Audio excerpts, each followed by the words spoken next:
Vermont United states के 6 राज्यों में से एक। यह न्यू इंग्लैंड क्षेत्र का हिस्सा है और हाइकिंग और स्कीइंग के लिए काफी मशहूर।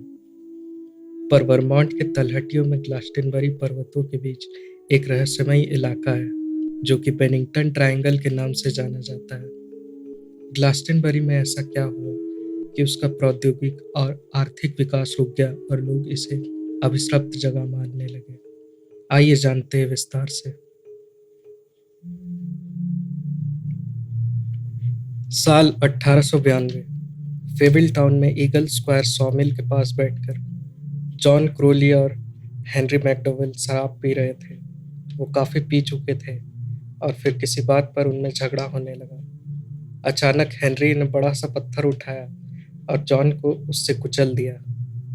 अगली सुबह जब मिल के लोगों को पता चला कि जॉन की हत्या कर दी गई है, तब तक हेनरी कनाडा फरार हो चुका था।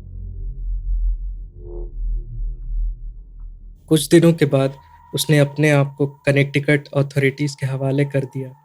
हत्या की वजह भी बताई। उसे आवाजें सुनाई देती थी और इन्हीं आवाजों ने उसे हत्या करने के लिए कहा। उसे वर्मोंट स्टेट असाइलम में रहने की सजा सुनाई गई।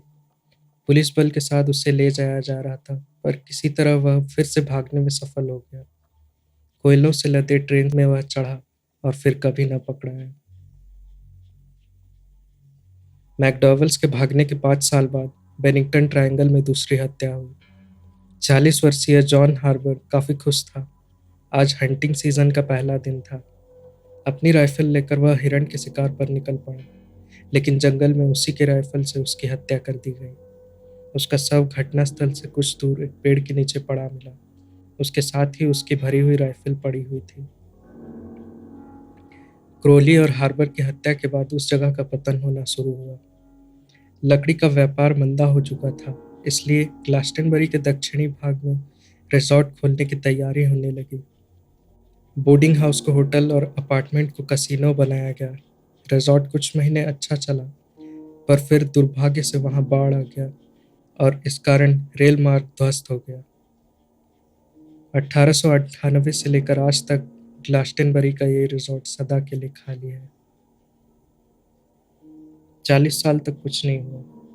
12 नवंबर 1945 को यह शांति टूटी और यह पहली घटना थी लापता होने की।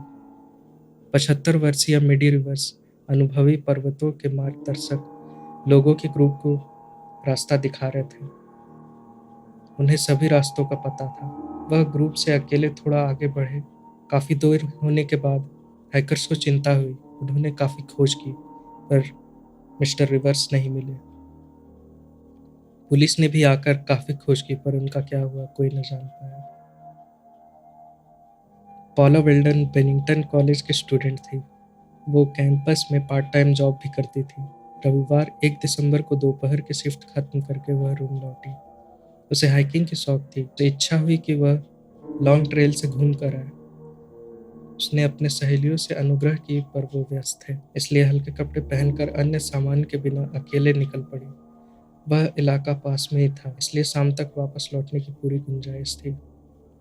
कैंपस से निकलकर उसने अपने परिचित लुइस नैप से लिफ्ट मांगे और गंतव्य से 2.5 मील दूर उतर गई। लुइस का घर उसी रास्ते में पड़ता था, पर वह साथ नहीं गया। पॉला पगडंडी के रास्ते ऊपर चढ़ रही थी। उसने एक समूह को नीचे उतरते हुए देखा। उनसे वहां की जानकारी लेकर वो आगे बढ़ चली। शाम का वक्त हो चला था और वह अब तक वापस नहीं लौटी थी। उसके रूममेट को लगा वो लाइब्रेरी में एग्जाम्स के लिए पढ़ रही होगी, पर अगली सुबह तक भी वो रूम में नहीं आई। कॉलेज प्रबंधक को सूचित किया गया। तत्काल इसके लिए खुद उन्होंने पूरे कैंपस में खोज की। बेनिंगटन काउंटी स्टेट अटॉर्नी को भी सूचित किया गया। कुछ दिनों की खोज के बाद वे लॉन्ग ट्रेल पहुंचे। वहां हाइकर्स ने पुष्टि की कि पॉला वहां आई थी। हफ्तों तक खोज चली। लॉन्ग ट्रेल से ग्लास्टनबरी माउंटेन, वर्मोंट रूट 9 से बेनिंगटन और वहां से ब्रैटलबरी तक जमीनी और हवाई खोज चली। कॉलेज के छात्र छात्राएं, शिक्षक शिक्षिकाएं, वॉलंटियर्स, सगे संबंधी, fire fighters, national guard troops की हफ्तों की खोज नाकाम साबित हुई। परिणाम स्वरूप कई तरह के विचार सामने आए। पॉला अपने बॉयफ्रेंड के साथ जीवन बिताने के लिए भाग गई। किसी ने यह भी कहा कि डिप्रेशन के कारण उसने आत्महत्या कर ली या फिर उसकी अपहरण या हत्या कर दी गई है। वर्मोंट में इस समय तक स्टेट पुलिस ऑर्गेनाइजेशन नहीं थी। स्टेट अटॉर्नी, काउंटी शेरिफ और स्टेट इन्वेस्टिगेटर एल्मो फ्रेंजोनी इस तहकीकात के लिए जिम्मेदार थे। पॉला के पिता ने अतिरिक्त कानून प्रवर्तन की मांग की, इसलिए गवर्नर ने कनेक्टिकट के गवर्नर से सहायता की मांग की। Connecticut state police detective Robert Randall और state police woman Dorothy Scoville को इस केस के लिए निर्धारित किया गया। दोनों ने उस रूट में रहने वाले लॉन्ग ट्रेल के आसपास जिन्होंने पॉला को देखा था, सभी से पूछताछ की। पता चला कि फ्रेड गैडेट हार्बर रोड के पास के एक लकड़हारे से पॉला की बात हुई थी। पूछने पर उसने कहा कि उस वक्त उसकी गर्लफ्रेंड के साथ बहस चल रही थी। उसने पॉला को सिर्फ देखा ही था। और पूछताछ करने पर वह गुस्से में अपने घर चला गया। पुलिस ने जब भी उससे पूछताछ की, हर बार उसने अपना बयान बदला। कुछ महीनों के बाद यह सुनने में आया कि गैडेट ने दो साथियों को कहा है कि 100 फीट के अंतर्गत पॉला की लाश दबी हुई है। जब पुलिस ने पूछताछ की तो उसने कहा कि वह सिर्फ गपशप कर रहा था। अपराध का ना कोई प्रमाण, शव के ना मिलने और फॉरेंसिक क्लूज के अभाव के कारण तहकीकात बंद कर दी गई। पॉला वेल्डन कभी नहीं मिली। जेम्स एडवर्ड टेडफोर्ड 1940 में अपनी 28 वर्षीय पत्नी पर्ल के साथ फ्लेचर टाउन, फ्रैंकलिन, वर्मोंट में रहता था। वह 56 वर्ष का था और वर्ल्ड वार टू के लिए वह जंग में चला गया। वर्ल्ड वार टू से अपनी सेवा पूरी करके जब वह वापस लौटा तो उसकी पत्नी का कहीं अता पता न था। उनके सारे सामान जैसे के तैसे पड़े मिले घर पर। जेम्स ने अपने परिवार वालों से पूछा तो उन्हें कुछ पता न था। आखिरी बार उन्होंने पर्ल को एमको स्टोर जाते हुए देखा था। 1947 में हताश होकर उसने बेनिंगटन के सैनिक घर में भी जांच की, पर पर्ल वहां नहीं थी। जेम्स रिटायर होकर बेनिंगटन से सेंट एल्बांस, वर्मोंट परिवार से मिलने जा रहा था। बस का सफर 8 घंटे लेता, पर बर्फबारी की वजह से देरी हो गई। यह सफर ग्रीन माउंटेन नेशनल फॉरेस्ट से होने वाले थी, जो कि 1940 के दशक में अजीबोगरीब घटनाओं के लिए जाना जाता था।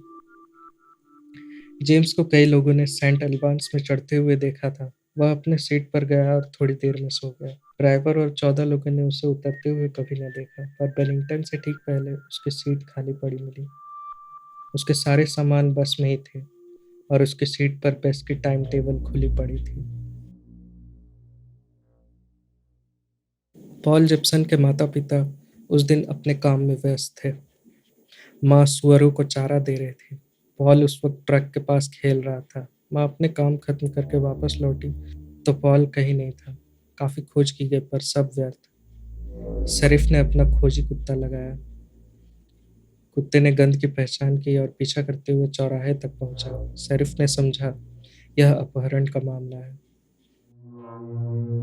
बाद में पॉल के पिता ने एल्बर्नी टाइम्स यूनियन को बताया कि पॉल सिर्फ ग्लास्टनबरी माउंटेन की ही बात करता था। 28 अक्टूबर 1950 फ्रीडा लैंगर और हर्बर्ट एल्सनर की तरह कई अन्य परिवार ग्लास्टनबरी माउंटेन के जंगलों में कैंपिंग कर रहे थे। 53 वर्षीय फ्रीडा अपनी कजिन हर्बर्ट के साथ समरसेट रिजर्वायर के पास रुके थे। कैंपसाइट छोड़कर वे हाइकिंग करने के लिए गए। अभी कुछ दूर गए ही थे कि अचानक फ्रीडा का पैर फिसला और वो नदी धारा में गिर गई। कपड़े भीग चुके थे, इसलिए उसने हर्बर्ट को रुकने के लिए कहा और कपड़े बदलने के लिए कैंप चली गई। काफी देर होने पर भी वह ना लौटी तो हर्बर्ट वापस लौटा और कैंप को चेक किया। फ्रीडा वहां नहीं थी। 400 लोगों की खोजी दल बनाई गई। काफी खोज हुई पर वह ना मिली। खोज बंद की गई। 12 मई 1951 समरसेट रिजर्वायर के पास उसके शव मिले। नेटिव अमेरिकन्स की दंत कथा के अनुसार इन जंगलों के बीच इंसान खाने वाले बड़े बड़े पत्थर हैं। जो भी इन पर पैर रखता, पत्थर उसे निगल जाता। पहाड़ी की ऊंचाइयों पर वे नहीं जाते। शिखर पर चारों दिशाओं से हवा का मिलन जहाँ होता है, उस जगह को वे दफनाने के लिए प्रयोग करते हैं। 1800 ईस्वी के दौरान कई लोगों ने आकाश में कई बार अजीबोगरीब रोशनी देखी थी। 1984 के दौरान कुछ हाइकर्स इन्हीं जंगलों में कैंपिंग कर रहे थे। उन्होंने भी रात में आकाश में अजीबोगरीब रोशनियां देखी थी। कई लोग यह भी दावा करते हैं कि उन्होंने बिगफुट को देखा है। 19वीं सदी के शुरुआत में इसे पहली बार देखा गया। एक समूह ने ग्लास्टनबरी टाउन जाने के लिए किराए की गाड़ी ली, पर आगे की सड़क काफी खराब थी। सबने तय किया कि वापस चला जाए। तभी उनका सामना दो चमकती हुई आंखों से हुआ। वो कुछ सोच पाते कि वह प्राणी दौड़ता हुआ आया और गाड़ी को धक्के से पलट दिया। यह करके वह रात के अंधेरी में वापस चला गया। कई लोगों ने ग्लास्टनबरी माउंटेन से पार होते हुए इस प्राणी को देखा है। काफी लंबा कद और बालों से ढका होने के कारण इसकी पहचान तुरंत हो जाती है। वर्माउंट की ग्लास्टनबरी माउंटेन हाइकर्स की पसंदीदा जगह वीरान रहती है। उन लापता लोगों के साथ क्या हुआ, यह हम स्पष्ट नहीं जान पाएंगे। परजीवी, बिगफुट, मैन ईटिंग स्टोन, यह हमेशा रहस्य के विषय बने रहेंगे।